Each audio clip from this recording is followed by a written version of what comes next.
Hey guys, tonight we begin with the remarkable resilience and, let's say, creative discomfort, tolerance of the Viking people who somehow managed to survive Scandinavian winters without central heating. So before you get comfortable, take a moment to like the video and subscribe, but only if you genuinely enjoy what I do here. And let me know in the comments where you're tuning in from and what time it is for you. It's always fascinating to see who's joining us from around the world. Now dim the lights. Maybe turn on a fan for that soft background hum or a space heater if you're feeling historically dishonest. And let's ease into tonight's journey together. When the temperature outside dropped to absolutely naught, the Vikings didn't panic. They simply retreated into their longhouses, large, low, and only slightly less breathable than a modern sauna built in a caub. These long houses were the Vikings' version of winter bunkers, constructed primarily from timber if you lived near trees, or turf and stone if you didn't. They were built low to the ground to conserve heat and wide enough to accommodate multiple families, and in some cases, a few strategically placed cows, because nothing says comfort like sleeping next to something that chews cud and farts steam. The key to surviving the cold was collective warmth. Think of a long house as one big communal thermal battery. Human bodies, animal bodies, and a fire pit all operating in cozy, unventilated harmony. It was less house and more survival cuddle bunker. The hearth ran through the center of the long house, acting as both stove and space heater.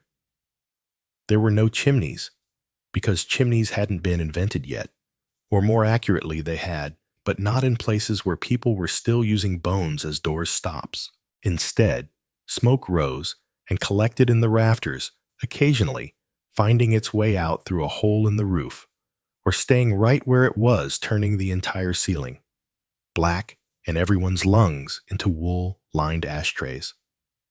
To modern eyes, Viking homes might seem unbearably smoky, crowded, and oddly intimate, and that's because they were. But for the Vikings, it was the best option, short of becoming a snow sculpture. Raised sleeping platforms lined the walls, often stuffed with straw moss or whatever was soft and vaguely flammable.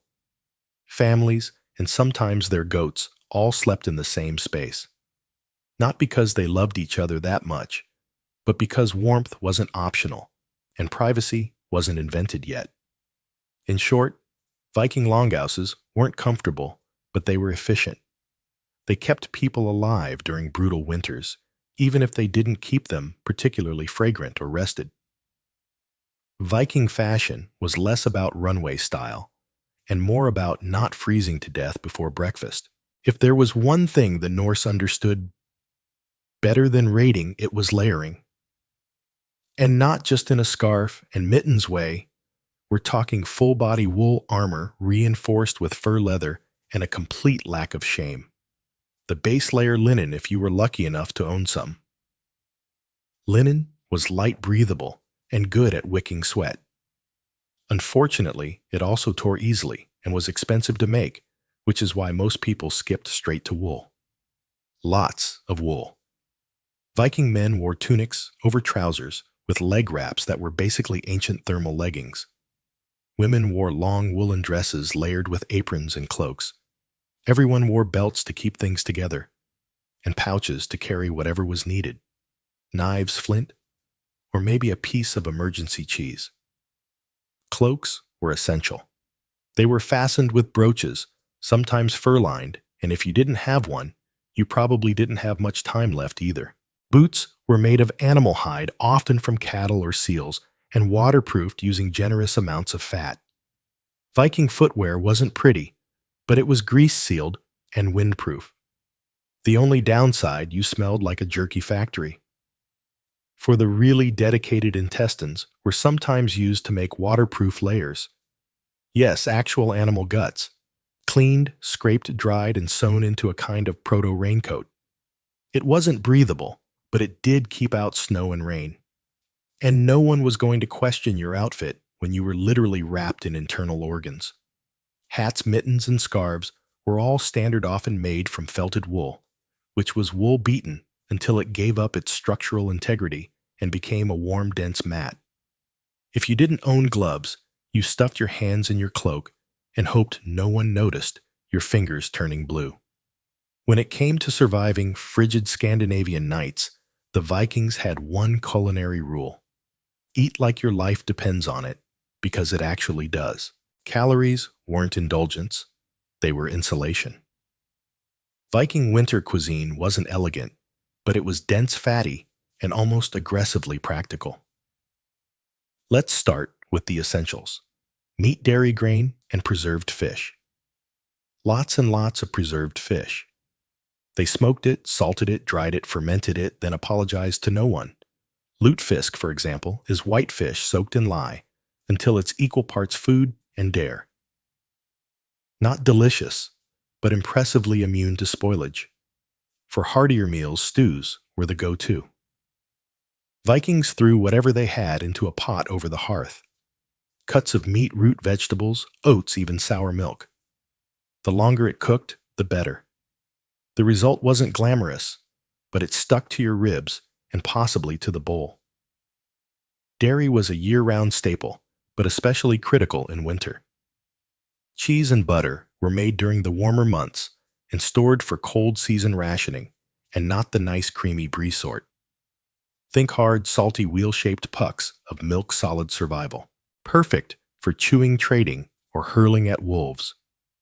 They also made sky, which was sort of a yogurt, sort of a cheese, and definitely a Viking version of you'll eat it and you'll be grateful. High in protein and incredibly sour, it was the culinary equivalent of a slap to the face, invigorating but confusing. Grains were stored in bulk. Barley and rye formed the basis for flatbreads and porridge. Viking bread was dense, dark, and sometimes baked with crushed tree bark to stretch the flour further. Again, not tasty, but if your blood sugar stayed above freezing, it was doing its job. And finally, alcohol. Ale and mead weren't just for feasts. They were caloric, mildly antiseptic, and deeply comforting when your toes had gone numb. Mead especially made you forget that you lived in a smoke-filled shed with livestock and 6 relatives. And if it tasted terrible, even better, no one would steal your leftovers. When winter hit hard, and in Scandinavia, it always did, Vikings turned to their most reliable source of heat, other mammals. Bringing animals indoors wasn't considered odd, it was considered efficient. Chickens, pigs, sheep, goats, and even cattle were invited inside Viking longhouses not for companionship, but for body warmth. Think of it as medieval central heating powered by mooing. The livestock were usually housed in a section of the longhouse called the byre. Essentially, the garage meat stable portion of the structure. A low dividing wall kept animals and humans semi-parroted. And by semi-separated, we mean close enough to smell, but not close enough to pet, without consequences. On brutally cold nights, boundaries blurred. A family might huddle closer to the byre. Children might nap beside a sheep. If the ox was warm and willing, congratulations, that was your pillow now. Not cozy, but undeniably effective. The logic was simple. Animals generate heat. A cow can put out as much warmth as a small campfire and doesn't require kindling. In extreme conditions, that warmth could mean the difference between waking up frostbitten and waking up only slightly annoyed by the snoring pig. Of course, the side effects were less charming. You had to deal with the noise, the smell, and the occasional hoof in the wrong place. And yet Vikings didn't complain. They understood a universal truth. Warmth now, dignity later. It wasn't just about heat either. Keeping animals close protected them from theft, predators, and freezing to death outside. Livestock were a family's wealth, food supply, and heating system all in one shaggy, hay-eating package. In many cases, longhouses were designed with this in mind. Builders intentionally channeled warmth from the byre toward the living quarters. It was architecture by survival instinct. Simple, effective, and unapologetically fragrant. Vikings didn't just survive the cold, they endured it with a disturbing amount of cheer. When the fire burned low, the goats got cranky, and the smoke turned your longhouse into a barbecue pit. You still had one last defense against the cold: each other. Huddling wasn't just warmth, it was community engineering. Families slept side by side on raised platforms layered in wool, and whatever scraps of hide weren't being used to patch the roof. Privacy was a myth. Comfort was a rumor. But warmth, that was shared. Children nestled between adults. The elderly were treated like heated relics. Dogs and cats weren't pets. They were thermal devices with whiskers. Everyone packed in breathing each other's smoky cabbage-scented air and pretending they couldn't hear Uncle Bjorn snoring like a wounded elk. But this wasn't just physical survival. Winter isolation could rot your mind faster than your toes. That's where Viking humor came in. Rough, blunt, and strangely effective. They told sagas and sang songs often about warriors freezing to death heroically, which somehow made everyone feel better. They roasted each other with sharp wit and zero filter. Nothing beat back seasonal depression, quite like mocking your cousin for falling in the latrine last week. Feasting was another essential morale booster. During mid-interfood that had been hoarded since fall was brought out in generous portions, not just to celebrate Yule, but to remind everyone, hey, we're still alive, and look, we have turnips. Vikings also held games and competitions inside, sometimes including riddles board games like a kind of proto-chess, with more betrayal or wrestling matches that occasionally knocked over the livestock. The goal wasn't just entertainment, it was distraction from the cold, the dark, and the very real possibility that spring might never come. But most of all, they survived winter because they expected it to be hard. There was no complaining, no sense of entitlement to comfort. Misery was the default setting. Anything better was a bonus. Insulation, as we know it today, involves fiberglass foam or other high-tech materials with catchy brand names and warning labels. The Vikings had no such luxury. Their insulation plan was simple. Shove as much nature into your walls as possible and hope it holds. A Viking longhouse wasn't a drafty shack by accident. It was by design, sort of. These homes were engineered for heat retention, using whatever materials were available. Timber, if you lived near forest turf, and stone if you didn't. The walls were thick, sometimes up to a meter, and the idea was to trap heat by any means necessary. Between the logs, or stones, they packed moss, straw mud, or animal hair. Anything fibrous, dense, and vaguely warm-smelling got stuffed into the cracks. It wasn't glamorous, and you probably didn't want to lean against the walls barefoot, but it worked. Roofs were often thatched, or even better layered, with sod, aka literal grass and dirt. This wasn't some eco-hipster design trend.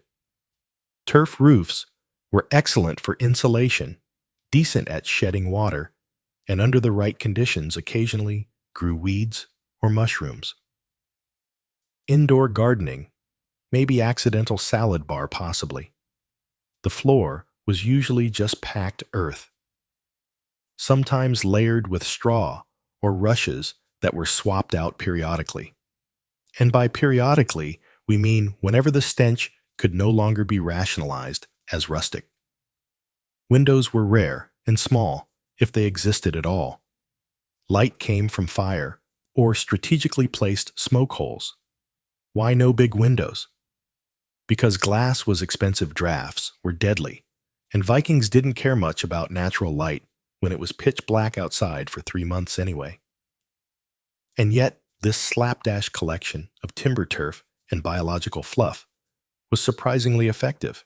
It turned a longhouse into a slow cooker of communal body heat and goat breath perfectly capable of withstanding the Scandinavian winter. It wasn't a spa. It wasn't breathable. It probably didn't pass any modern building codes, but it kept Viking families alive warmish and just smoky enough to preserve their food and confuse insects. When the fire burned low and the wind howled outside like an angry frost demon, Vikings relied on a time-tested method to survive the night. Sleep like your life depends on it, because it does. Viking sleeping arrangements were less private bedroom and more thermal mass strategy.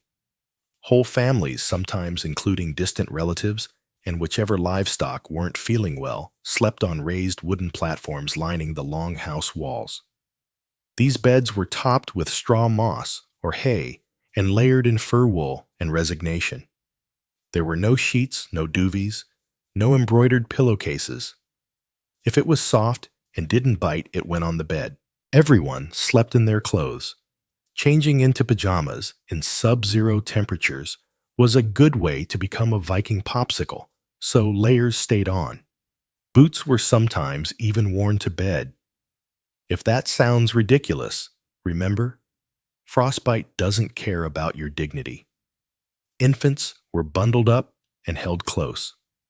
Children were often placed between parents or older siblings, not for emotional bonding, but for pure logistical insulation. It was essentially a family-sized meatloaf of humans and wool. Couples slept together, obviously, but so did anyone who could squeeze in. Modesty was not a priority. Warmth was, if someone's feet wandered a bit, that was called survival, not scandal. Wool cloaks were draped over bodies like medieval thermal blankets. Animal hides, especially from reindeer or bears, added another layer of warmth. If you had a bearskin blanket, you were either very rich or very lucky, or very committed to hunting terrifying things in winter. In wealthier households, or during particularly brutal winters, heated stones or bricks were sometimes placed under bedding. Yes, the Vikings had their own version of a hot water bottle, only heavier and more likely to burn your thigh. And if the fire in the hearth went out during the night, you didn't relight it immediately. You pulled someone closer and muttered something in Old Norse that probably translated to, "Don't you dare steal the fur again." In short, sleeping in a Viking longhouse wasn't glamorous. It was smoky cramped and had a 100% chance of snoring. But it worked. In theory, smoke was supposed to drift up and escape through the thatched roof or a vent near the top of the structure. In practice, it clung to the rafters like an unwanted guest and slowly filtered down into everyone's lungs. You didn't breathe fresh air in a Viking house. You breathed experienced air. By the end of a winter evening, your chest felt like it had smoked a pork shoulder, and so did the pork shoulder. Oddly enough, this wasn't all bad. The smoke helped preserve meats and fish hung from the rafters. It also kept insects and mold at bay. Plus, the constant low-level exposure probably gave every Viking the respiratory system of a Victorian coal miner. Still, the downsides were hard to ignore. Red eyes hacking coughs, and ceilings stained darker than Odin's mood. Small children and elders likely suffered most, being shorter and therefore closer to the densest layers of smoke. You know, because physics is a jerk. Some families tried to manage this by building raised platforms or sleeping closer to the ground to avoid the worst of the haze. Others simply powered through eyes watering as they stirred stew or tried to find their bed without tripping over a semi-cooked goat. A handful of Viking homes, the upscale kind, had actual smoke outlets in the roof. But for the average Norse family, smoke was just part of the ambiance. It warmed you, seasoned your food, and reminded you every single day that fire was both a friend and a flaming health hazard. And if things got too smoky, you opened a door, let in the fresh air, and froze your toes off. When the darkest days of the year rolled in and the sun decided to take a month off, the Vikings turned to an ancient and highly effective survival tool: celebration. You can't freeze to death if you're too busy drinking and yelling around a bonfire. Enter Yule, the midwinter festival that was equal parts religious observance, survival tactic, and excuse to eat everything that wasn't nailed down. It usually began around the winter solstice and stretched for days, sometimes even weeks depending on how generous the mead supply was. This wasn't just a party, it was a psychological life raft. Yule lifted spirits when morale was scraping the frost-covered floor. It gave people something to look forward to, besides not dying. Families gathered. Animals were sacrificed, for blessings and for dinner. And great fires were lit to symbolize the return of the sun. These weren't romantic little flames. These were roaring infernos that practically dared the night to come closer. They feasted on preserved meat, drank ale, and mead, told sagas, played games, and sometimes, just sometimes, they sang. And not politely either. Viking singing probably sounded like someone trying to charm a thunderstorm with a battle cry. The Yule log, now a quaint dessert or decorative centerpiece, was originally a literal log that burned for days. It was supposed to represent warmth, continuity, and not freezing your family. Practical and symbolic. Very Viking. There were also supernatural concerns. Winter was considered a time when spirits, trolls, and restless ancestors wandered freely. So, rituals, charms, and offerings were made to keep the peace and possibly to convince those spirits not to steal your goat. And yes, a lot of modern Christmas traditions got borrowed from Yule. Evergreens, feasting, gift-giving, dragging dead trees indoors, all Norse approved. But above all, Yule was about enduring together. In a world with no light switches, no vitamin D supplements, and no concept of seasonal depression, the Vikings created joy from scratch with fire food and an unwavering belief that the cold would pass, because it always did. And when it didn't, well, at least you went out with a full belly and a story worth retelling. In Viking Age, Scandinavia gold was nice, silver was better, but wool was life. Wool wasn't just a material. It was a Viking's primary weapon against the cold, second only to fire and the occasional cuddle with a sheep. It was spun, woven, stitched, and layered into everything: cloaks, tunics, socks, mittens, underclothes, and blankets. If it could be made from wool, it was. The reason was simple. Wool works. Unlike cotton, which clings to you like a cold, wet betrayal, wool retains heat even when damp, which is handy when your local weather forecast is freezing fog with a side of regret. Every household, especially in rural farms, raised sheep, not for cuteness or cheese, but for the glorious, itchy miracle growing on their backs. Spinning wool was a year-round job, usually done by women and children. In winter, it became the closest thing to heating the future. The Vikings didn't do fashion for fashion's sake, but their woolen garments were surprisingly tailored. Tunics were fitted. Cloaks were cut to allow mobility. Leg wraps were expertly bound to avoid tripping over yourself mid-blizzard. Form followed function, and warmth followed form. In fact, the quality of your wool said a lot about you. Coarse wool meant you were poor or practical. Soft, tightly woven wool, that was luxury. The Viking equivalent of a cashmere hoodie. Wealthy Vikings could afford dyed wool, sometimes even imported colors like blue or red. Everyone else wore 37 shades of sheep. And don't forget, felt wool that had been soaked, stomped, and abused until it fused into a windproof mat. Vikings used felt for hats, boots, mittens, and occasionally to insulate walls. It was like making fabric from rage and foot sweat. But it worked. Wool garments were patched, repaired, and passed down. Nothing was wasted. Even wool scraps were rewoven into socks or stuffing. A good cloak could last generations assuming it didn't catch fire, blow away, or get buried with you as part of your going-away outfit.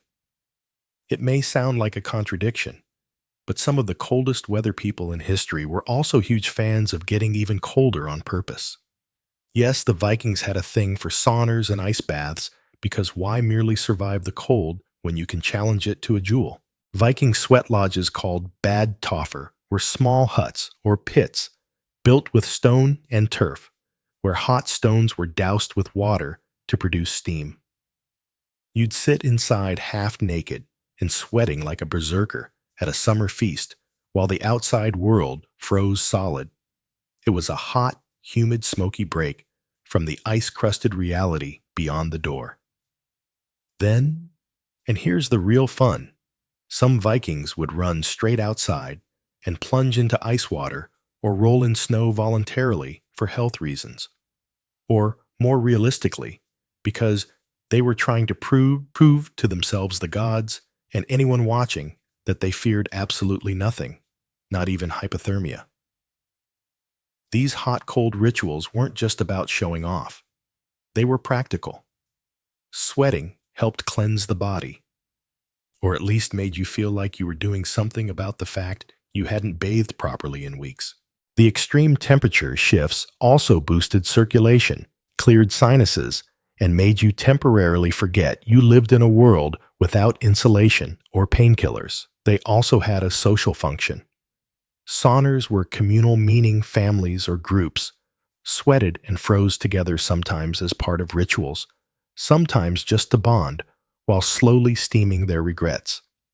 And of course, steam rooms doubled as birthing rooms, healing spaces, and makeshift hospitals. If something needed fixing, heating, or flushing out, the Viking answer was almost always, let's cook it first, then freeze it for good measure. These traditions were so effective, they stuck around. In fact, modern Nordic countries still embrace sauna culture, though these days they tend to leave the goats out of it. Surviving the cold was one thing. Surviving the boredom that was its own kind of warfare, with long, dark nights, frozen ground, and months of not being able to raid sail or plant anything, Vikings had to get creative about passing the time indoors without losing their minds or murdering their relatives. First up, repairs and prep work. Winter was prime time for sharpening weapons, fixing tools, re-ringing bows, and mending clothes. If your shirt had a hole in October, you'd better believe it was patched by candlelight in December, unless you enjoyed frostbite in creative new places. Then there was spinning and weaving. Women, children, and anyone with two functioning hands spent endless hours turning wool into yarn and yarn into garments. It wasn't glamorous, but you knew your cloak didn't make itself. Every stitch was another layer between you and death by wind chill. Crafting also came into play. Wood carving, bone tools, antler combs. Winter was when practical turned artistic. The longhouse might look bleak from the outside, but inside it was a hive of quiet productivity and occasional swearing when someone dropped a needle. Storytelling was the big one. The Vikings didn't have Netflix, but they did have sagas. Epic oral tales of gods, heroes, monsters, and other family members who made poor life choices. These stories were passed down by firelight, each retelling slightly exaggerated for dramatic effect. Thor didn't just kill the giant, he punched the moon afterward, probably. Games helped too. Vikings played board games like Hennefly, a strategy game that makes chess look like tic-tac-toe, and dice games that combined luck bluffing and possibly a little gambling. Some families also played riddles or staged mock duels when things got really dull. Of course, alcohol helped lubricate all of this. Mead made storytelling funnier, crafting sloppier, and family squabbles slightly more entertaining for bystanders. The Vikings didn't just fight the cold with cloaks fires and a questionable relationship with livestock. They fought it with mindset, and not the inspirational poster kind, more like a grim bone deep refusal to be impressed by nature trying to kill them. For the average Norse person, winter wasn't unexpected or tragic.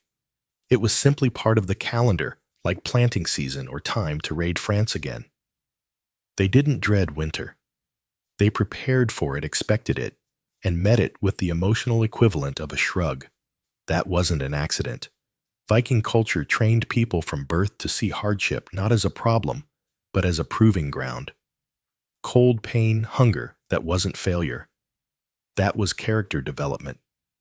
You didn't complain, you endured.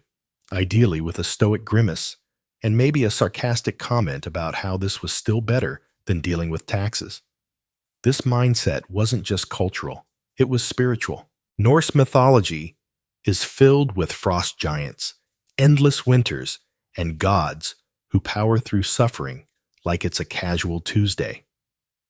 When your belief system includes a literal apocalypse called Fimble Winter, an endless, all-consuming freeze, before the world ends, you stop flinching at a little snow.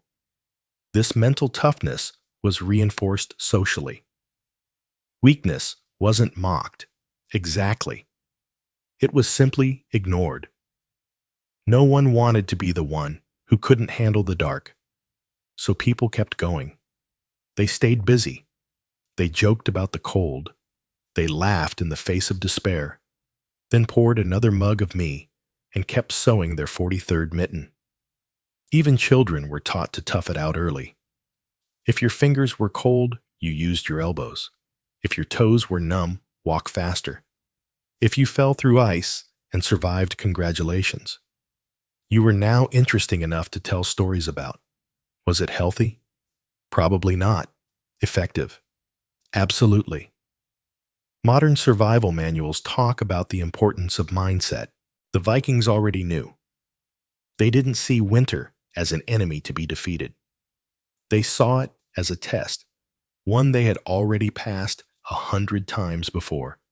And that's how they survived the coldest nights with fire fur and a psychological middle finger raised to the wind. If there's one thing the Vikings understood better than most, it was this.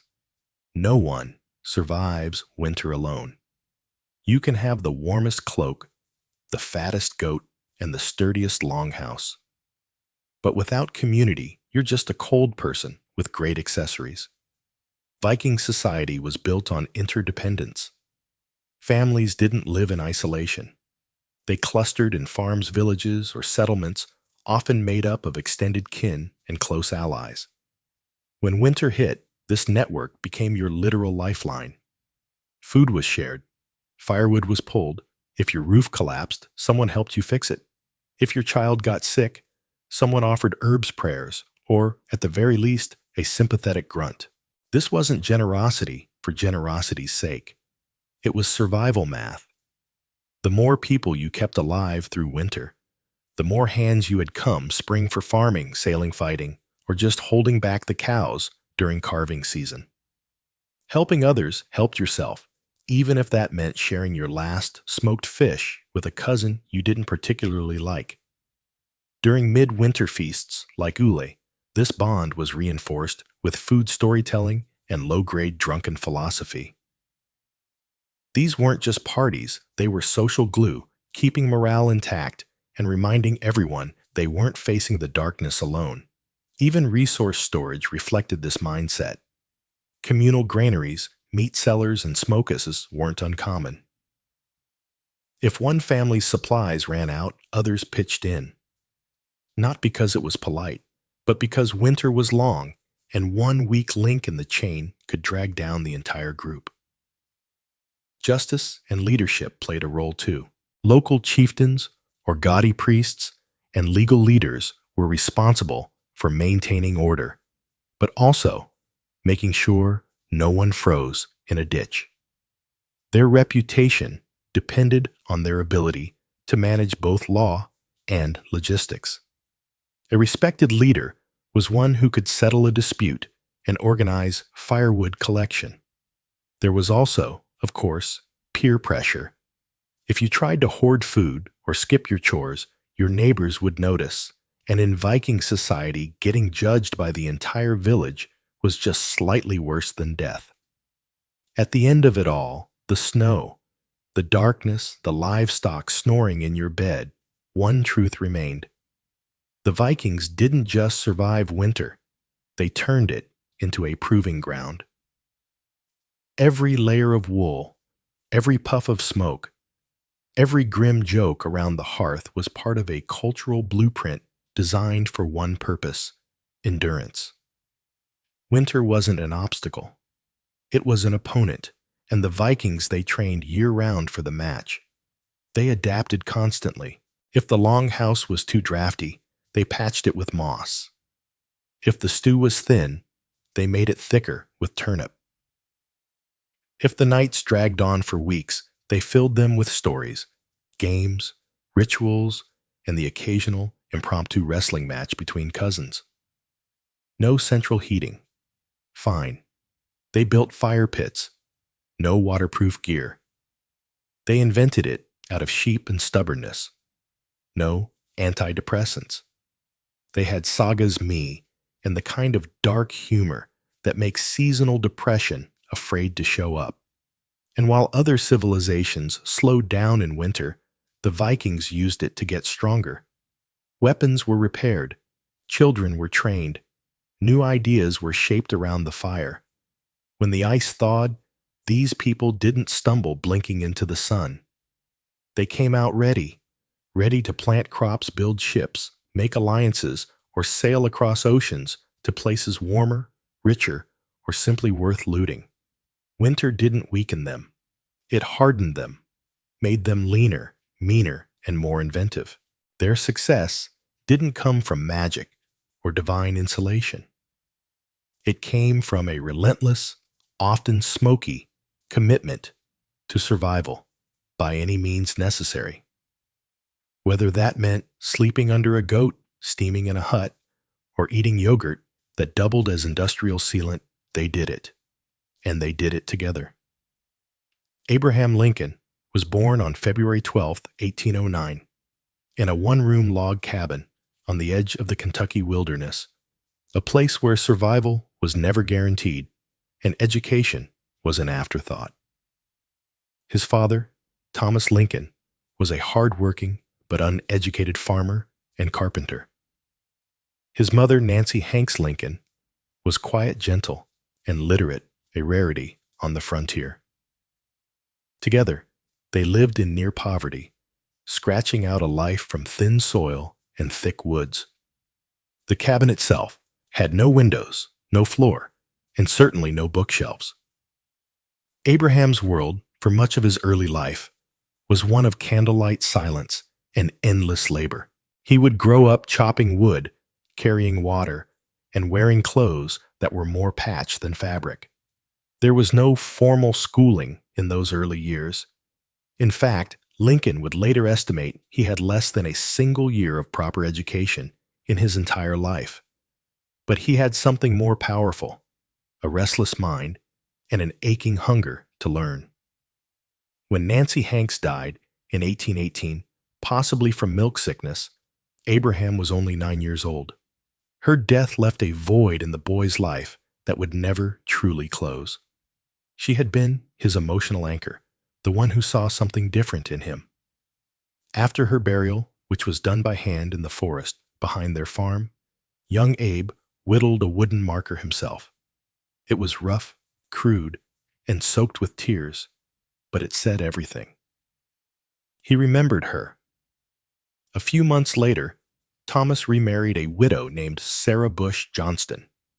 Unlike the stereotypical wicked stepmother, Sarah brought warmth, books, and structure. She recognized Lincoln's intelligence and encouraged his curiosity. Between chores, he devoured everything he could get his hands on. Aesop's Fables, Robinson Crusoe, the Bible. If he couldn't get a book, he'd write his own thoughts with charcoal on wooden shingles. This boy, barefoot and bone-thin, with a face too serious for his age, was already forging something within himself. The world hadn't given him much. No money, no connections, no ease. But he had a fire inside that couldn't be smothered. And in that tiny cabin in the Kentucky woods, Abraham Lincoln began the long, improbable climb toward greatness. As Lincoln grew into his teenage years, life on the frontier didn't soften. If anything, it hardened. His family moved again. This time to the dense, swampy forests of Indiana. Every day was a battle against the elements, clearing trees, plowing thick clay soil, and surviving brutal winters with little more than a hearth fire and hope. But while his body was molded by the axe and the land, his mind remained somewhere else entirely. He became known among neighbors not for his strength, though he was impressively strong, but for his towering height and peculiar habit of reading during every spare moment. He'd carry books while walking, recite Shakespeare by memory while tending fences, and sit under trees, scribbling thoughts into the margins of whatever scrap paper he could find. His humor began to develop too. Dry observational, often self-deprecating. He was the odd one, the gangly teen who quoted Jefferson while others traded hunting stories. Lincoln had an awkward social presence. He was shy, but talkative, strange, yet magnetic. When he did speak, people listened. They couldn't help it. His words were clear, powerful, sometimes funny, but always aimed straight at something true. His moral compass even then pointed due north. He hated cruelty. He hated slavery. And he hated the way ignorance was used to justify both. Despite his lack of formal education, Lincoln began to develop a passion for law. The idea that words, not fists, could win battles intrigued him. He taught himself how to write clearly and argue logically. He read every book of law he could find. At night, others might be drinking or gambling. Lincoln would be in a dim room, reading Blackstone's commentaries by candlelight. By his early 20s, he left home for good. He worked as a flatboat man on the Mississippi River, witnessing firsthand the horrors of the slave trade in New Orleans. Those images would stay with him, seared into his conscience. When he returned, he moved to New Salem, Illinois, and began to reinvent himself. He taught himself grammar, joined the local debating society, and through sheer force of will, began the long march toward becoming a lawyer. He had no diploma, no degree, no pedigree, just a belief that knowledge was power, and that it could be carved like everything else in his life, with effort, vision, and a little bit of pain. By the time Abraham Lincoln became a lawyer, he was already a legend in central Illinois. Not because of prestige, but because of presence. He wasn't the kind of man who walked into a room and demanded attention with expensive clothes or polished charm. He was often rumpled, his trousers too short, his coat ill-fitted. But when he stood to speak, people leaned in. He had something more valuable than fashion clarity, honesty, and relatability. Lincoln's legal career was unconventional. He didn't attend law school. He read law books borrowed from generous attorneys and passed the bar exam through self-study. Once admitted, he took to the 8th Judicial Circuit, a vast network of rural courts that he traveled by horseback, sometimes for weeks at a time. The roads were mud in the spring dust in the summer and ice in the winter. He slept in taverns, log cabins, and under the stars, but he loved it. What set Lincoln apart in court wasn't just his logic, it was his empathy. He could connect with jurors in a way polished lawyers never could. He'd speak plainly, paint vivid stories, and treat even the smallest farmer or poorest widow with respect. One farmer said, "He makes you feel like he's one of us, not above us," and that was the truth. Lincoln never forgot where he came from, and he never pretended to be anything he wasn't. But he wasn't soft. In court, when a case mattered, when he believed in it, he was relentless. His speeches could be slow, even awkward, but they built momentum. He'd lay facts like bricks one after another until the opposing side crumbled under their own contradictions. His cross-examinations were gentle traps. He'd lull witnesses into comfort, then spring a question that shattered their testimony. Over time, Lincoln became known as Honest Abe. It wasn't a campaign slogan. It was earned. He returned fees if he thought a case was unjust. He refused to represent clients who lied. And when other lawyers cut corners, he simply walked away. His reputation grew as a lawyer who understood the law and the land. But behind the scenes, another fire was smoldering. Politics. The law had taught him how people worked. Now, he wanted to help change the system they lived in. And as slavery crept further into the national conversation, Lincoln's quiet conscience was about to roar. Lincoln's first real foray into politics wasn't exactly meteoric. In 1832, at just 23 years old, he ran for the Illinois state legislature and lost. But failure didn't discourage him. If anything, it clarified what he needed to do. Listen more, learn more, and meet people where they were. 2 years later, he tried again and won. In Springfield, the new capital, Lincoln quickly became known for his measured speeches, dry wit, and moral conviction. He didn't shout, he didn't scheme, but when he stood up in the State House and spoke, people remembered it. He wasn't interested in cheap victories or flashy slogans. His goal was deeper, understanding the machinery of law, society, and justice. Lincoln aligned himself with the Whig Party, a group that believed in modernization, infrastructure, and limiting executive power. But even as a Whig, he remained cautious about ambition. He often joked about being too ugly for politics. He read voraciously, debated energetically, but never seemed to lust for power the way other men did. If anything, politics seemed to be a burden he accepted rather than chased. During his 4 terms in the Illinois legislature, Lincoln built alliances with farmers, merchants, and other lawyers. He wasn't the loudest in the room, but often the most trusted. He developed a reputation for being principled, especially regarding slavery. Though he wasn't yet calling for abolition, he firmly opposed the expansion of slavery into new territories. He called it unjust, immoral, a national hypocrisy.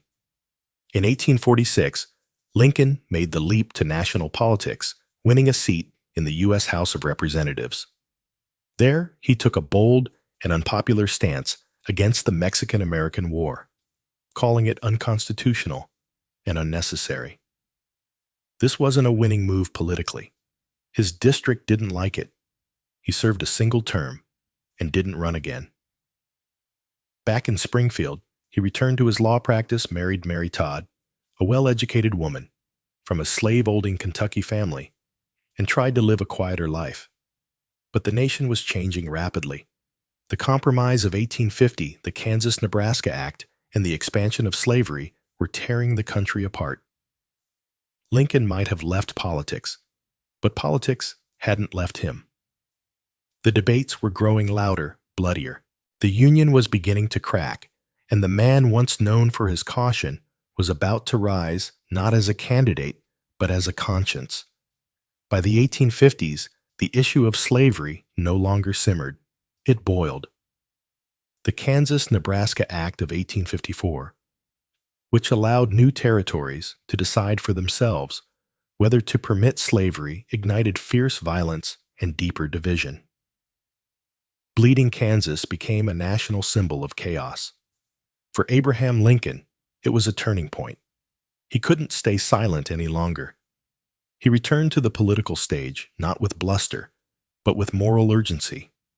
He joined the newly formed Republican Party, a coalition of former Whigs free soilers and abolitionists, all united against the expansion of slavery. Lincoln wasn't a radical abolitionist. He didn't call for immediate emancipation yet, but he believed deeply that slavery was wrong and that allowing it to spread into new states was both dangerous and unjust. In 1858, he was thrust into the national spotlight during his Senate campaign against Stephen A. Douglas, one of the most famous politicians in America. The two agreed to a series of debates across Illinois, and what followed became one of the most famous political showdowns in American history, the Lincoln-Douglas debates. Douglas defended popular sovereignty, the idea that each state should choose whether to allow slavery. Lincoln countered with clarity. A house divided against itself cannot stand, he declared. If slavery continued to spread, it would tear the Union apart. He argued that the nation couldn't endure permanently half slave and half free. He didn't win that Senate race, but he won something greater, national attention. Newspapers reprinted his words across the country. People who had never heard of Lincoln before now whispered about the lanky lawyer from Illinois with the deep-set eyes and deeper convictions. Though he lost, he'd proven himself. He stood toe-to-toe with one of the great orators of the time and never flinched. He challenged the nation's comfort, not for personal gain, but because his conscience demanded it. Privately, Lincoln wrestled with the enormity of the issue. He once wrote that if slavery isn't wrong, then nothing is wrong. But he also knew that acting too quickly could shatter the fragile Union. Still, the die was cast. The national mood was shifting, and Lincoln was rising with it, not as a politician with easy answers, but as a voice of moral clarity in a time of moral fog. By 1860, America stood on the edge of a knife. Sectional tensions had reached a breaking point. Slavery wasn't just a moral debate anymore. It was a political firestorm. Southern states threatened secession, and the Republican Party was scrambling to find a leader who could unite the North without sparking immediate war. That unlikely figure turned out to be Abraham Lincoln. At the Republican National Convention in Chicago, he was not the front runner. In fact, most expected the nomination to go to Senator William Seward of New York, a polished statesman with decades of political experience. But Lincoln had something the others didn't: a clean reputation, a moderate tone, and powerful momentum from his debates with Douglas. His team campaigned hard behind the scenes, emphasizing his frontier roots and personal honesty. Lincoln was portrayed as the self-made man, the rail splitter who rose from nothing. His humble beginnings weren't a liability. They were a symbol of American potential. By the third ballot, he secured the nomination, and the political world blinked in surprise. The general election was bitter and fractured. The Democratic Party split in two, with Northern and Southern factions backing different candidates. Lincoln's name didn't even appear on most Southern ballots, but in the North and West, he carried immense support. On November 6, 1860, he was elected the 16th President of the United States with just 40% of the popular vote, but a decisive electoral majority. He didn't celebrate. In fact, the mood was grim. Within weeks, South Carolina voted to secede. 6 more Southern states followed before Lincoln even took office. The country was unraveling faster than anyone expected. As he prepared to travel from Springfield to Washington, D.C. for his inauguration, Lincoln received death threats daily. Some warned he wouldn't survive the journey. Security was so tight that he had to sneak into the Capitol by train under the cover of night, disguised and unannounced. This was not the triumphant arrival of a conqueror. It was the reluctant entrance of a president-elect whose election had cracked the Union. When Lincoln finally took the oath of office on March 4, 1861, he faced a country divided, angry, and armed. And yet, in his address, he reached not for vengeance, but for peace. "We are not enemies, but friends," he said. "We must not be enemies." But the winds of war were already howling at the door. Barely a month after Abraham Lincoln took office, the first shots were fired at Fort Sumter in South Carolina. The Civil War had begun. What followed was the bloodiest conflict in American history. A brutal test, not just of military might, but of Lincoln's character, leadership, and resolve. Lincoln had no military background. He had briefly served as a captain in the Black Hawk War, but had never seen combat. Now, he was commander-in-chief of a nation at war with itself. He spent long nights in the War Department, reading telegrams, studying maps, and learning strategy on the fly. He read books on warfare, questioned his generals, and obsessed over troop movements. He wasn't a warrior by nature, but he became one by necessity. His early presidency was marked by frustration. General after general disappointed him. George McClellan, in particular, had the loyalty of the troops, but the caution of a man afraid to fight. Lincoln, exasperated by delays and excuses, once asked, "If General McClellan does not want to use the army, I would like to borrow it for a while." But Lincoln's real genius wasn't just in battlefield decisions. It was in vision. He understood that this war wasn't just about states' rights or secession. It was about the very soul of the nation. Could a country built on liberty survive half enslaved? At first, Lincoln moved cautiously on slavery, fearing that aggressive abolition would push border states into the Confederacy.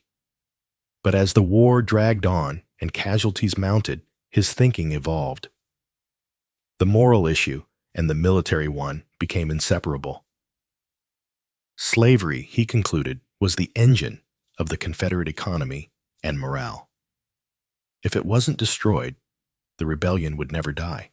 On January 1st, 1863, he issued the Emancipation Proclamation, declaring all slaves in Confederate-held territories free. It didn't free everyone overnight, but it changed everything. The war was no longer just a fight to preserve the Union. It was a fight for human freedom. Internationally, it closed the door on British or French support for the Confederacy. Domestically, it gave black men the moral and legal justification to join the Union Army, which thousands did fighting for a country that had long denied them citizenship.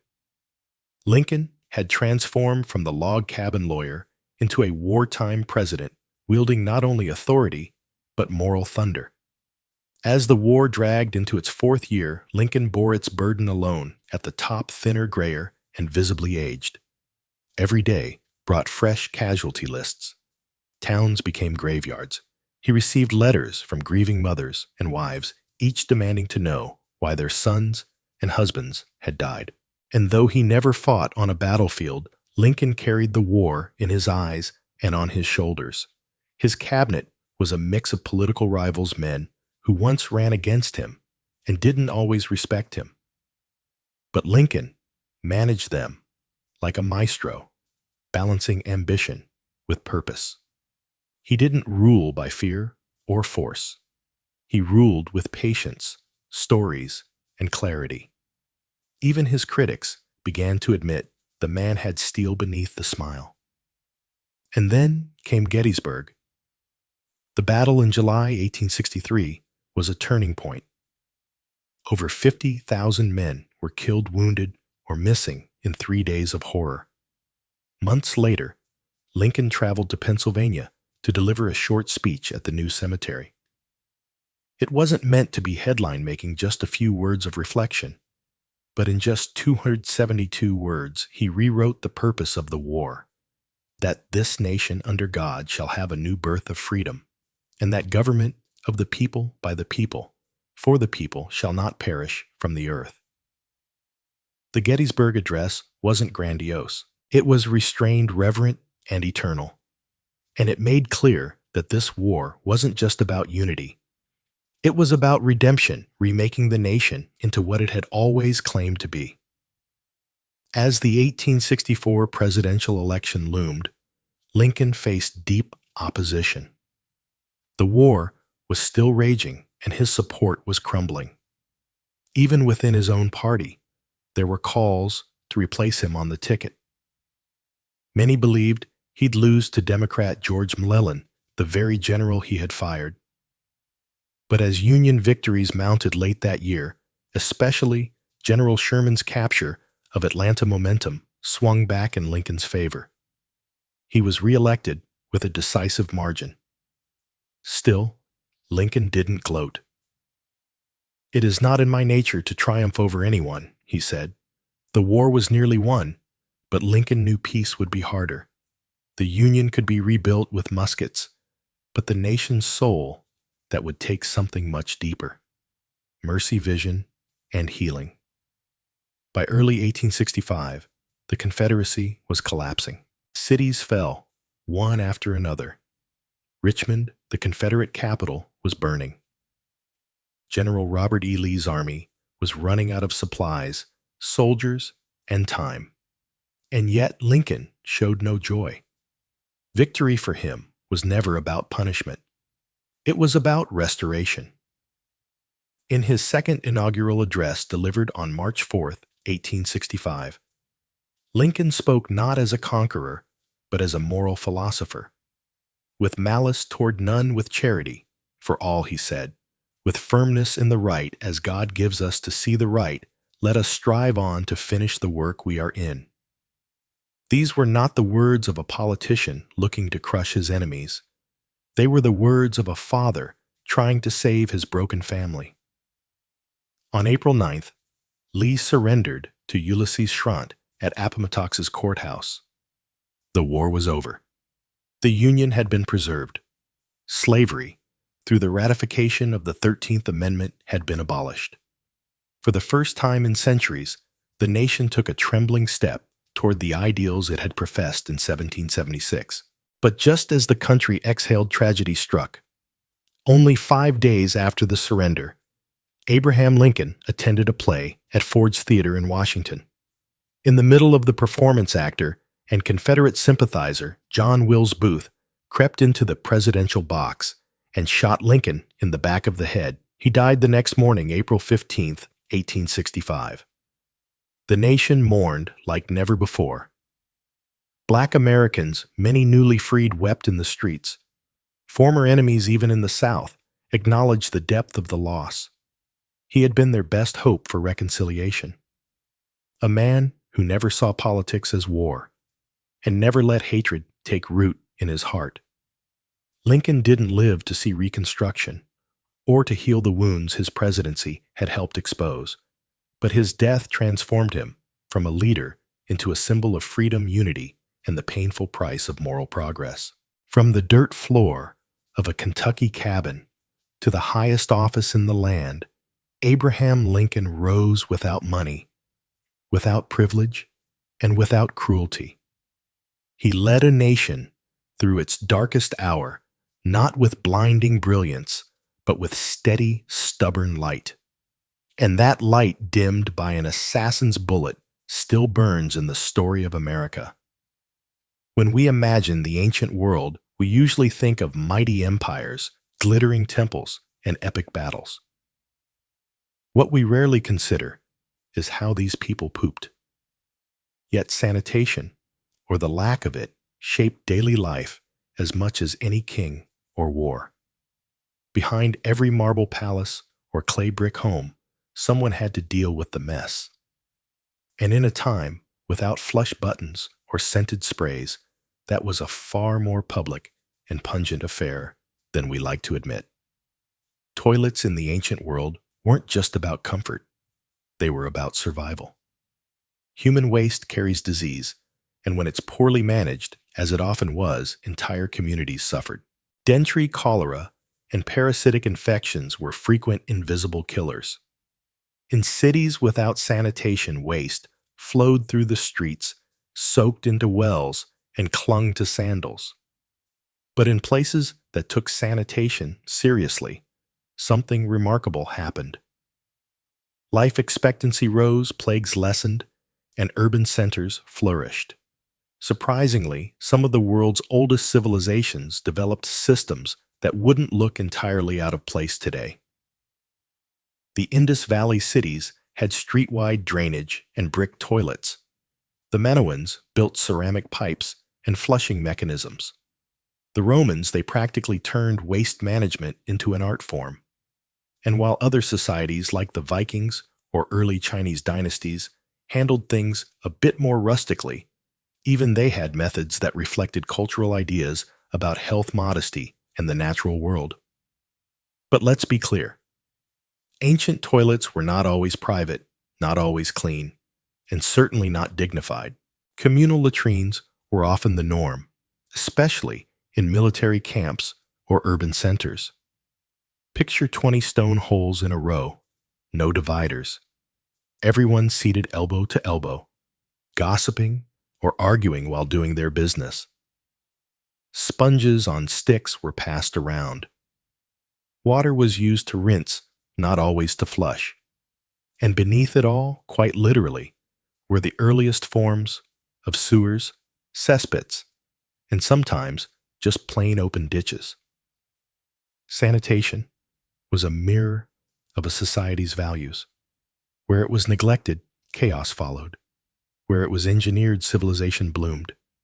And if you're brave enough to look past the filth, you'll discover a hidden history. One where pipes, pits, and poop tell us more about ancient life than monuments ever could. Long before the Romans laid down aqueducts or the Greeks dreamed of public baths, the people of the Indus Valley were already solving one of civilization's dirtiest problems: sanitation. Dating back to around 2600 BCE, the cities of Harappa and Mohenjo-daro, located in what is now modern-day Pakistan, were surprisingly advanced in their urban planning, particularly when it came to managing human waste. At first glance, the remains of these ancient cities might seem like nothing more than dusty ruins. But look closer, and you'll find a highly organized network of brick-lined streets with standardized measurements and most impressively covered drainage systems running alongside them. Yes, while much of the world was still digging holes in the ground, the Indus people had figured out how to keep their cities flowing and their homes clean.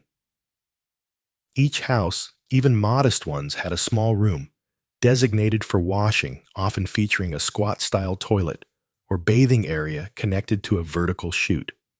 This chute funneled waste into a covered brick drain, outside which then joined larger public sewers. These were not rudimentary ditches. They were engineered with inspection holes, gradients, and even brick baffles to catch solids. Some scholars suggest that waste from wealthier homes was flushed using jars of water, gravity doing the rest. And the genius didn't stop at toilets. The Indus system also separated stormwater from waste. Public wells dotted the streets. And while we can't say for sure how water safety was ensured, the very presence of sanitation infrastructure implies a high regard for public health rare for its time. But perhaps most stunning of all, the lack of palaces or temples in these cities. The Indus people were apparently more concerned with equality and urban function than divine monuments, and their toilet systems reflect that. Practical, widespread, and surprisingly democratic. Sadly, much about the Indus civilization remains mysterious. Their writing system is still undeciphered, and we don't know exactly why their cities eventually declined. But their toilets, the silent brick channels buried beneath their feet, still speak volumes. In an age when many empires ruled through spectacle, the Indus chose something quieter, cleaner, and arguably more civilized. While the Indus Valley engineered underground sewers, the ancient Egyptians approached sanitation with a different lens, one steeped in ritual status and a deeply held belief in physical and spiritual purity. For them, cleanliness wasn't just about avoiding disease, it was a form of worship. In the Nile-fed civilization of ancient Egypt, bathing was an essential daily routine, especially for the wealthy. Homes of the elite often featured small limestone basins or bathing rooms where servants would pour water for washing. Oils natron, a natural salt, and perfumed ointments were commonly used, and hair removal was routine. But when it came to toilets, things got a little more practical. Toilets in ancient Egypt ranged from simple pits lined with sand to more refined limestone or wooden seats placed above ceramic pots. These pots were emptied by servants or slaves and dumped far from living quarters, ideally into the desert. In wealthier homes, these seats might be tucked away in private quarters, hinting at the growing association between sanitation and status. Public sanitation, however, was virtually non-existent. Streets in cities like Thebes or Memphis were often soiled, and while waste was sometimes used as fertilizer in rural areas, it wasn't always managed responsibly in urban centers. Instead, the focus remained on personal cleanliness. Priests, for example, were required to bathe multiple times a day, shave their bodies, and avoid impurities. They couldn't enter temples without ritual washing, which sometimes included enemas, not for health reasons, but as spiritual preparation. Interestingly, tombs of pharaohs and nobles occasionally included toilet stools among their grave goods. It seems the ancient Egyptians expected that even in the afterlife, one would still need to do their business and do it with dignity. The Egyptians also made early attempts at pest control. Amulet spells and ointments were used to ward off flies and other carriers of disease. In this way, cleanliness straddled the physical and the mystical. In short, while Egypt didn't develop large-scale sewer systems, it pioneered a cultural emphasis on hygiene. Their obsession with purity influenced medicine, religion, and daily life. And though their toilets may have been simple, their ideas about cleanliness were anything but.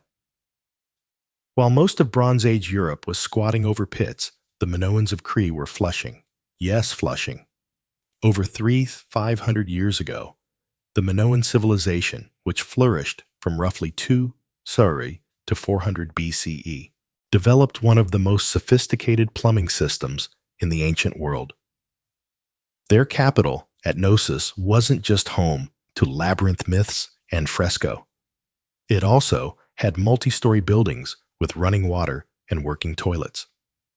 The Minoans understood something that many civilizations wouldn't figure out for centuries: gravity and water pressure.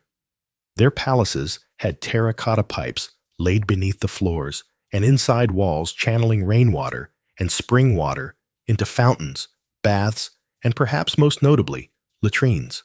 In the Queen's Megaron of Nos, archaeologists discovered what may be the oldest known flush toilet, a wooden seat set over a stone basin connected to a vertical pipe which could be flushed with water manually poured from a vessel. Bathing was also a high priority. The Minoans constructed large ceramic bathtubs. Not unlike those found in modern homes, water could be supplied from rooftop tanks or aqueducts and drained through underground channels. The use of U-shaped water traps to block odor, a precursor to the modern plumbing trap, has even been proposed, though this remains debated. What's particularly striking is the integration of these systems into elite homes, suggesting that comfort and cleanliness were signs of prestige. Unlike later Roman latrines, which were public and communal, Minoan sanitation leaned private. Your toilet was in your own home, a luxury even many 19th century Europeans didn't have.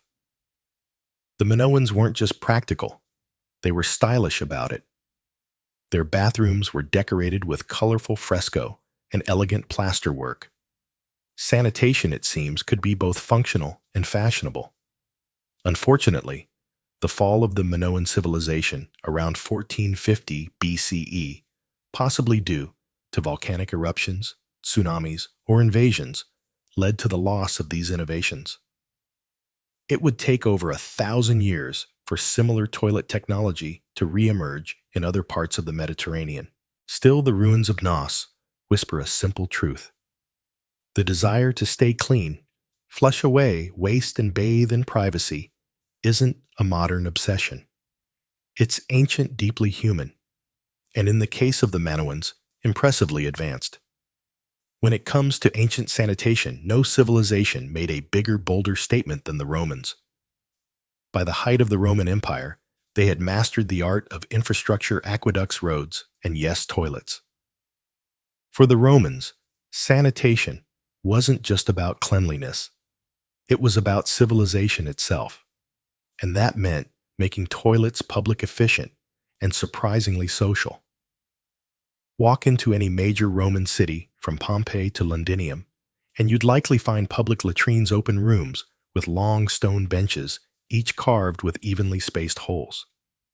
No stalls, no dividers, just elbow-to-elbow seating. Beneath the benches ran a steady stream of water to carry away waste, and a secondary channel held sponge sticks to the Roman answer to toilet paper. These sponges were rinsed communally in water and vinegar, then reused. Hygienic? Not quite. Functional? Very. For the Romans, using the toilet wasn't a private ordeal. It was a social event. People chatted, gossiped, conducted business, all while taking care of nature's call. Latrines were often decorated with mosaics or inscriptions, some of them humorous or even crude. Graffiti inside Pompeii's latrines includes complaints about bad smells, poor plumbing, and even, of course, rude users. But Roman sanitation extended far beyond toilets. Their cities were crisscrossed with cloaca, enormous sewer systems. The most famous being the Cloaca Maxima in Rome. Built initially to drain marshes, it became the backbone of Rome's waste management system. Rainwater, urine, and feces all flowed through it, fed by aqueducts that brought in fresh water from miles away. In private homes, wealthier Romans had indoor latrines that emptied into cesspits or directly into the sewers.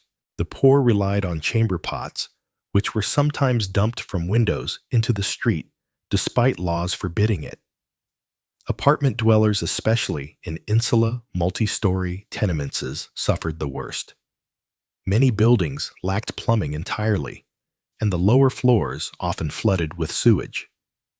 Interestingly, Romans taxed urine. Emperor Vespasian even instituted a pee tax on public urinals, a move so infamous that his name is still associated with urinals in France and Italy today. In short, Roman toilets weren't just advanced. They were loud, crowded, political, and strangely progressive, offering perhaps the first large-scale attempt at truly communal sanitation. While the Romans embraced public defecation like a community picnic, the ancient Greeks took a more modest approach. To them, bodily functions were personal, something to be handled quietly, discreetly, and preferably alone.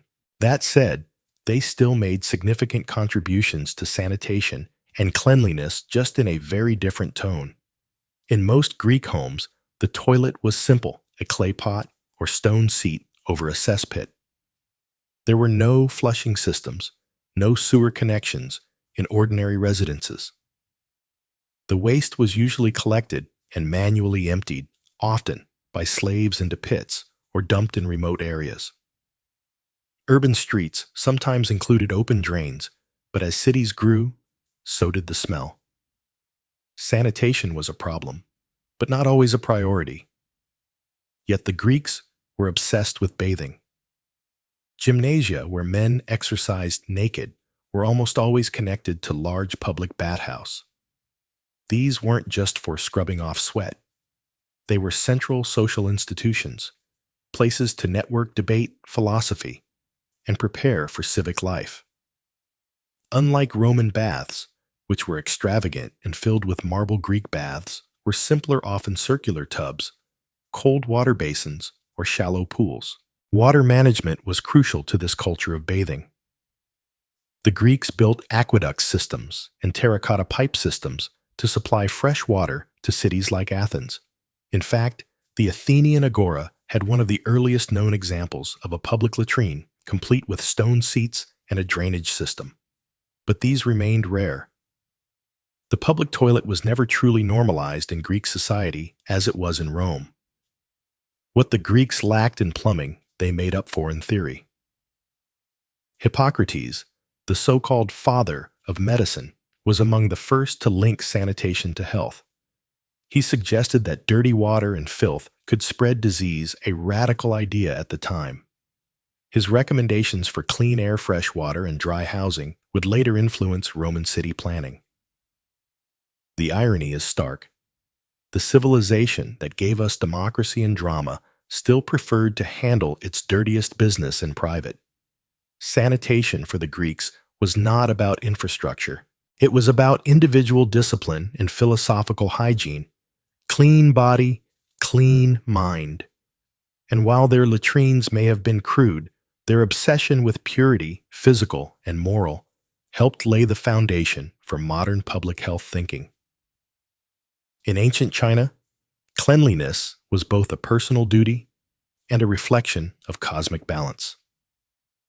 Sanitation, while not as infrastructure heavy as in Rome or the Indus Valley, was still deeply woven into daily life through customs, philosophies, and a surprisingly wide range of toilet tools. Most ancient Chinese homes did not have toilets in the modern sense. Instead, chamber pots were the norm. These portable ceramic or bronze containers came in all shapes and sizes, from utilitarian to ornate, depending on one's status. After use, servants or family members would empty the pots into larger household CEs pits or take them outside the city walls. Some rural families used human waste, known as night soil, as fertilizer, a practice that continued for centuries. Public toilets did exist, especially in larger cities like Chang'an or Luoyang. These communal facilities were often basic pits or troughs with wooden platforms to sit or squat on. Interestingly, some of these toilets had privacy screens, a courtesy not often found in ancient Rome. Waste from these locations was usually collected and reused in agriculture, which, while efficient, also carried risks of contamination and disease. Toilet paper, or something very close to it, may have originated in China.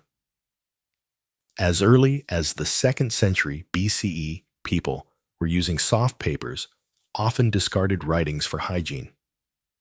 By the 6th century CE, scholars recorded the use of paper specifically for cleaning after defecation. The elite preferred silk scraps or bamboo spatulas washed between uses. Yes, you read that correctly. Polished bamboo sticks were among the earliest reusable wiping tools. Sanitation wasn't just physical, it was spiritual, influenced by Confucian ideals of order and respect and Taoist beliefs in harmony and purity. Hygiene was linked to self-discipline and balance.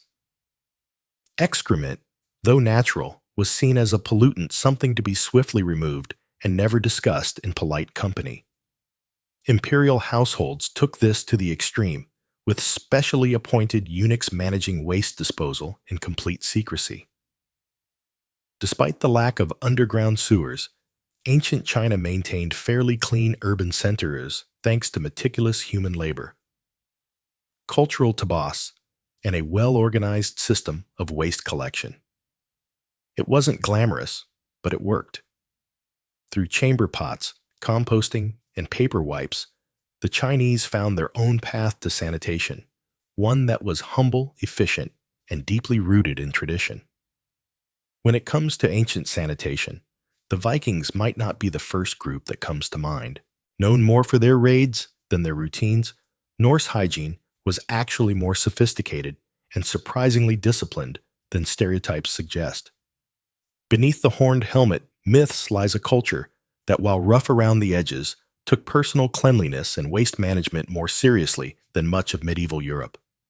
In Viking settlements, especially in places like Jorvik, modern-day York, England, and Hedby, in modern Germany, archaeologists have uncovered latrine pits lined with timber or stone, basic functional toilets used by both individuals and households. These pits were often dug a short distance from homes and were sometimes covered by wooden structures to provide privacy and shelter from the harsh northern climate. The waste from these latrines, a combination of human excrement, food scraps, and animal remains, tells us more than just what Vikings ate. It shows that they had a method of centralized waste disposal. In some cases, these pits were periodically cleaned out and reused. In others, new pits were simply dug when the old ones filled.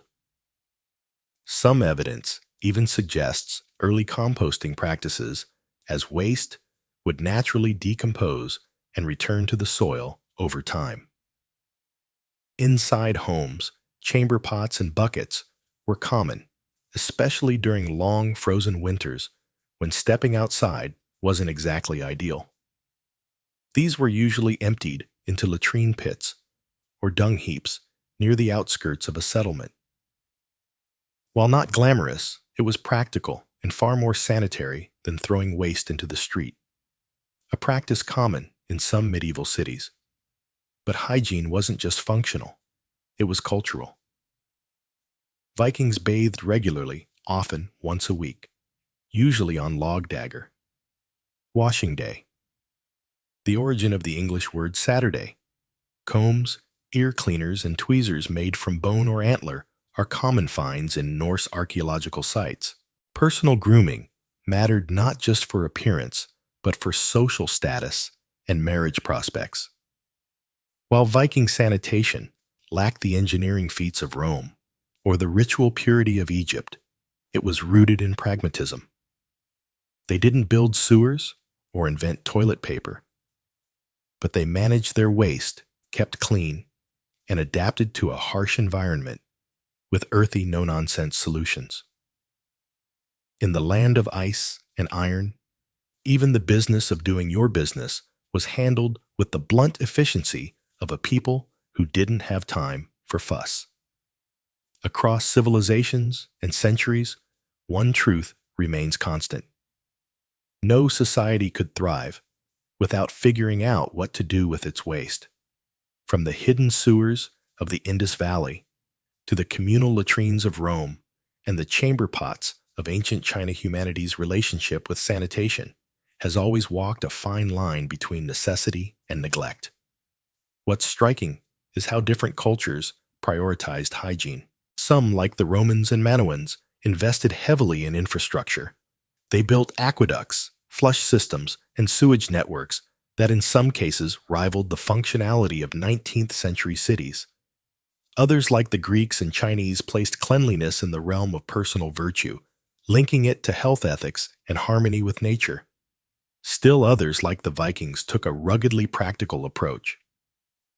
Dig a pit wash when you can, and don't let filth fester near your food.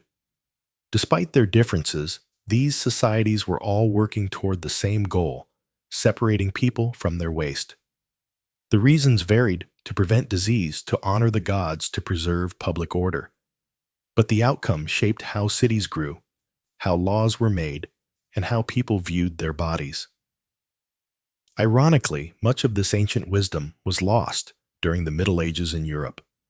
After the fall of Rome, sophisticated sanitation systems crumbled, public toilets disappeared, sewers clogged, disease surged. It would take centuries and multiple plagues for urban planners to revisit ideas the ancients had already mastered, and yet traces of ancient sanitation still remain today. The word latrine comes from the Latin latrina. The modern flush toilet owes a distant debt to Minoan gravity systems. Even our use of paper in the bathroom was foreshadowed by the Chinese over 1,000 years ago. What feels modern is in many cases just rediscovered. Sanitation, often overlooked in historical narratives, is a quiet backbone of civilization. It doesn't inspire poems or monuments, but without it, cities collapse, populations suffer, and even empires can fall. So, next time you walk into a restroom and enjoy the luxury of privacy plumbing and maybe even scented soap, remember, you're standing on the shoulders of generations who tried, failed, and sometimes succeeded in figuring out how to keep the filth at bay. And that perhaps is civilization's most underrated achievement. Before satellites, compasses, or even writing, humans had an instinct to map, not just to record where things were, but to make sense of their place in a vast and often terrifying world. A map wasn't just a picture of terrain. It was a story, a belief system, a survival manual. It told people where the rivers flowed, where the sun rose, where the spirits dwelled, and where danger waited just beyond the known. Some of the earliest maps weren't drawn on parchment or paper. They were etched into stone, scratched onto bone, or woven into oral memory. Prehistoric carvings from the Upper Paleolithic period over 14,000 years ago show animals, riverbanks, and clusters of huts. Were they maps in the modern sense? Not quite. But they captured space in relation to movement and meaning. A fundamental start. As early societies emerged and trade routes expanded, maps became essential tools of power. They guided merchants through mountains and deserts. They helped kings draw borders and tax their subjects. They even tried to explain the cosmos, mixing astronomy with theology. To map the stars was to touch the divine. To draw a city was to impose order on chaos. But mapping wasn't always about accuracy. In fact, ancient maps were often wildly distorted by today's standards. What mattered was meaning, not measurement. The center of the world was always home, whether that was Babylon, Jerusalem, or the island of Das. Lands grew or shrank depending on their importance. Unknown regions were filled with fantastical beasts or labeled simply, "Here be dragons." Some cultures didn't even use flat maps at all. Polynesian navigators, for instance, crafted stick charts that recorded ocean currents and island swells, not for the eye, but for the hands and the mind. These weren't meant to be read like modern maps, but felt and memorized through ritual training. The instinct to map, to visualize space-time and position, is deeply human. Whether carved in clay, painted on walls, or sung in chants, maps helped ancient people connect with their environment, their gods, and each other. And while their methods varied wildly, their goal was always the same: to find their place in a mysterious and shifting world. In the cradle of civilization, amid the temples and ziggurats of ancient Mesopotamia, the Babylonians began carving the first known maps into clay. These weren't just practical tools for land ownership or city planning. They were cosmic documents, attempts to impose order on a chaotic world by capturing it in cuneiform lines and symbols. One of the most famous examples is the Imago Mundi, a clay tablet dated to the 6th century BCE, now housed in the British Museum. It's often cited as the oldest known world map. At just 6 in a cross, it's a tiny window into the Babylonian universe. At its center sits Babylon itself, shown as a rectangle surrounded by a circular land mass representing the known world. The Euphrates River cuts through the middle, and various cities, mountains, and regions are labeled in uniform. Beyond the world is a bitter river, likely the ocean, and then mysterious triangular islands, each with mythological descriptions. These weren't real places. They were symbolic zones of chaos and danger, the outer limits of what could be known To the Babylonians, mapping wasn't just geographic, it was spiritual. The heavens were mapped just as carefully as the earth. Babylonian astronomers tracked planetary movements, lunar cycles, and eclipses with stunning precision, all inscribed onto clay tablets with reed styluses. These celestial records weren't only scientific, they were used to predict omens and divine the future. The map of the sky was a guide to fate. On a more local scale, land surveys were common and practical. Clay tablets from as early as 2300 BCE record detailed plots of farmland with notes on boundaries, irrigation canals, and ownership. These were the tools of bureaucrats, tax collectors, and priests. Precision mattered here not for navigation, but for managing wealth and resources. Babylonian maps reveal a people obsessed with structure, not just physical, but metaphysical.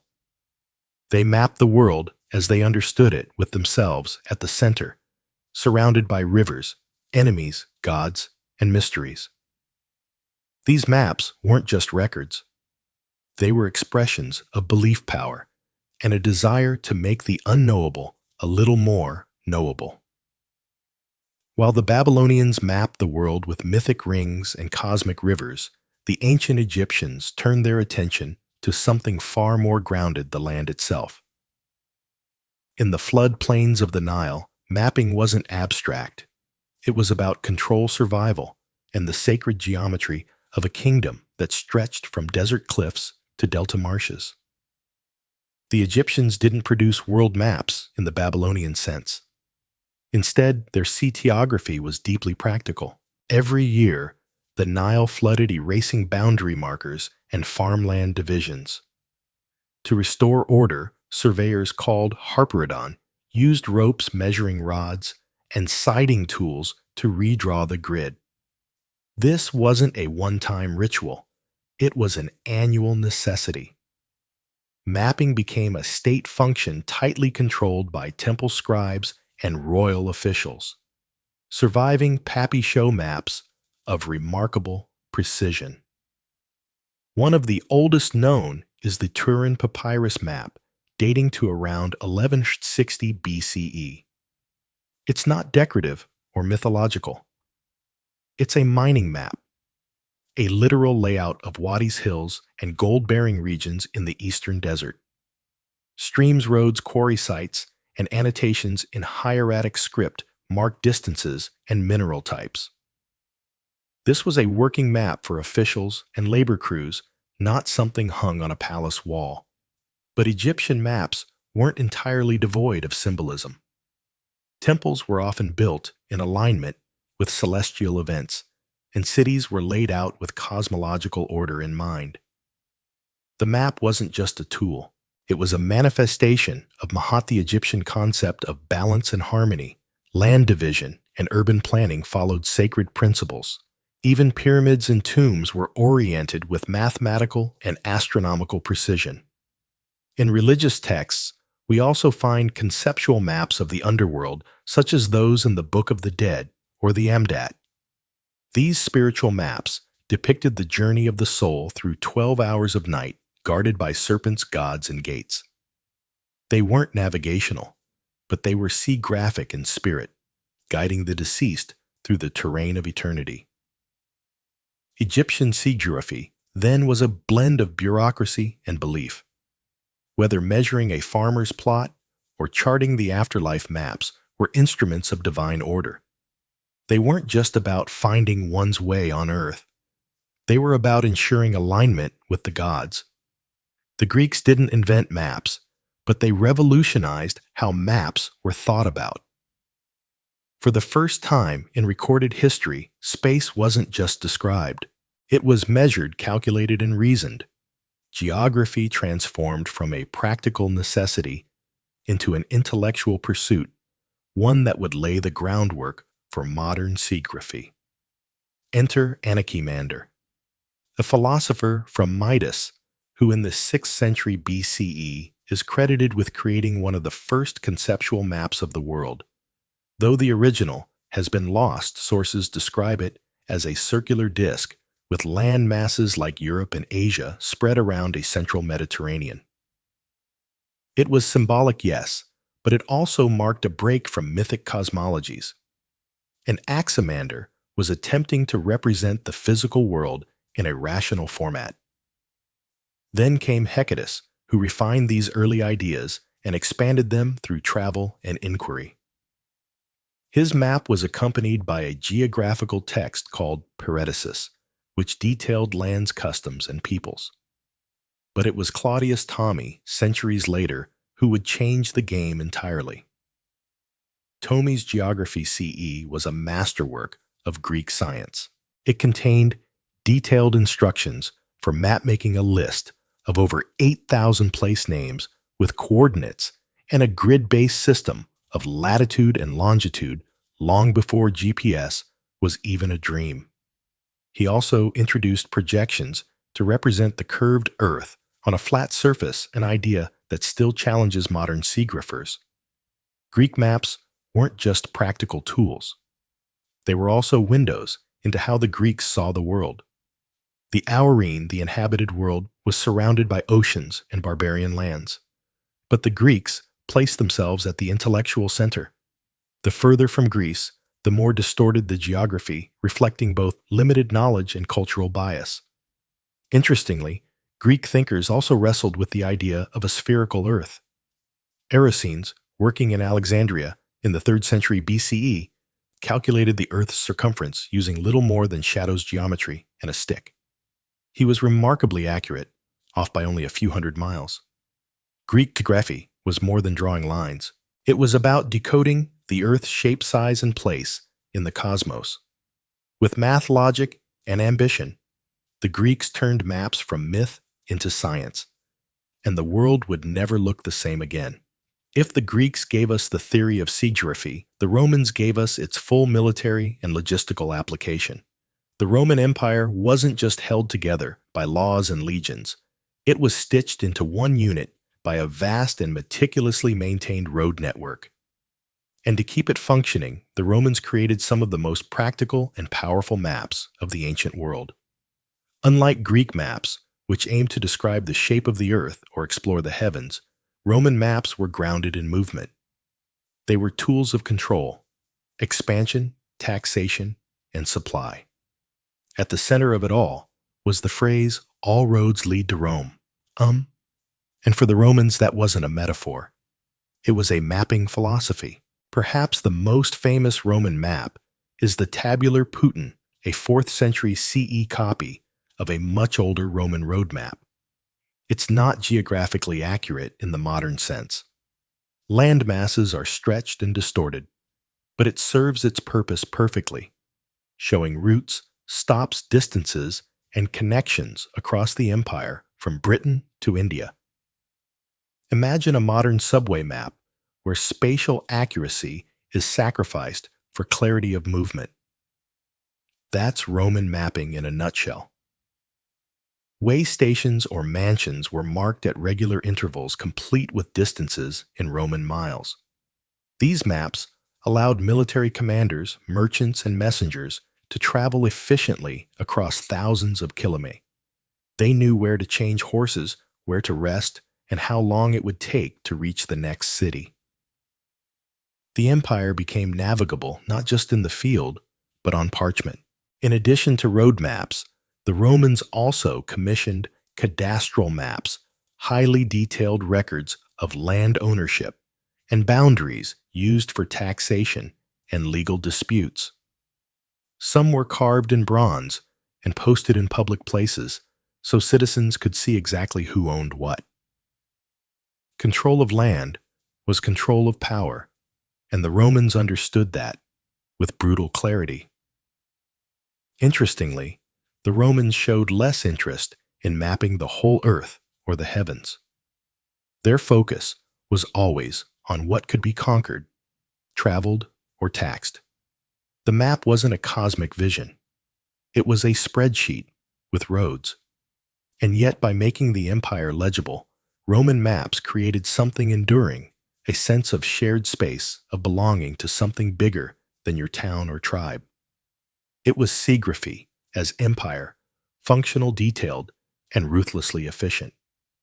While Roman maps emphasized roads and administration, ancient Chinese sacography pursued a harmony between territory governance and the cosmos. In China, maps were never just geographical tools. They were political documents, philosophical statements, and celestial mirrors. To map the land was to understand one's place under heaven and to rule it properly. Some of the earliest known maps in China date back to the 4th century BCE, discovered in tombs like the one at Mongdui. These silk maps show rivers, roads, and military positions not drawn to scale, but incredibly detailed for their time. They weren't made for travelers. They were buried with the dead, perhaps, to guide the spirit or to demonstrate the deceased's command of territory. By the Han Dynasty, 206 BCE, 220 CE, sacography had matured. Officials used maps to govern the empire's vast provinces, record taxation zones, and plan military campaigns. Surveying tools like the groma and sighting instruments helped measure land with surprising accuracy. Some hand maps even included coordinate grids centuries before they appeared in the West. One of the most influential Chinese geographers was Pi Shu, active in the 3rd century CE. He established principles for scientific map making, emphasizing scale direction and consistent measurement. Ideas that would become foundational to later Chinese and Korean mapping traditions.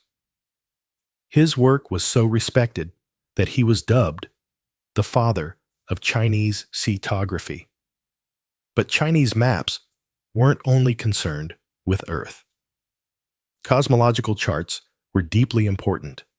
The Chinese sky was mapped in constellations, grouped into celestial palaces and symbolic animals, the azure dragon of the east, the white tiger of the west, and so on. These star maps guided everything from agriculture to imperial rituals. The emperor, as the son of heaven, was believed to rule in alignment with celestial order. If his maps, and by extension his governance, fell out of harmony, so did his right to rule. In China, the map was not merely a tool of bureaucracy. It was a bridge between heaven and earth. Whether carved into stone, painted on silk, or etched into bronze, a map represented more than land. It reflected the emperor's ability to impose clarity on the chaos of the world. Far from the massive empires of Eurasia, the Polynesians developed one of the most unique and abstract forms of mapping the world, one that didn't rely on paper, ink, or scale, but on deep experience and intuitive memory. These were the stick charts of the Marshall Islands, and they represented a radically different way of understanding geography, not by land, but by sea. The Polynesians were master navigators. Thousands of years before European explorers crossed the Atlantic, they were sailing vast stretches of the Pacific, navigating by stars, swells, bird behavior, and cloud patterns. With no compasses or written language, their maps had to function differently. Not as static images, but as memory aids and tactile guides for apprentice navigators. Stick charts were built from thin coconut fronds or wooden strips lashed together with twine. The curves represented ocean swells, which behaved predictably in open water. Small shells or knots marked islands. The arrangement of the sticks captured wave refraction and interference patterns. Knowledge that allowed navigators to read the ocean surface like a road map. There were different types of charts. Rebel charts covered entire archipelagos, while Meadow focused on smaller regions or specific voyages. Then there were Matang abstract teaching tools used to explain wave behavior near islands. These weren't meant to be carried on voyages. Instead, they were studied, memorized, and internalized. A skilled navigator could cross hundreds of miles using only their senses and what they'd learned from the stick chart. To the untrained eye, these maps look like broken ladders or art installations. But to a Polynesian wayfinder, they represent a deep, ecological knowledge built not from conquest or geometry, but from a close and respectful relationship with nature. Polynesian seatography challenged the Western notion that a map must be visual and literal. Their maps were physical, experiential, and often invisible during travel. It wasn't about recording space. It was about feeling it.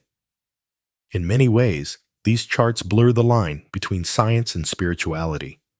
They were passed down through oral tradition, guarded by navigation schools, and held sacred. And in an ocean that could swallow even the boldest sailor, they helped the Polynesians find their way not just across water, but through memory rhythm and ancestral knowledge. As the ancient world gave way to the medieval era, maps began to shift from scientific observation to symbolic interpretation. In many parts of the world, especially in Europe, cartography became more about representing spiritual truths and less about physical accuracy. The result, maps filled with monsters, paradise demons, and a worldview where the center of geography was often the center of belief. One of the most iconic medieval map types is the two map, which dominated European thinking from the early Middle Ages to the Renaissance. These maps depicted the world as a circle, the O divided by a T into three parts. Asia, on top Europe, to the lower left, and Africa to the lower right. Jerusalem often sat at the center, reinforcing the religious heart of the known world.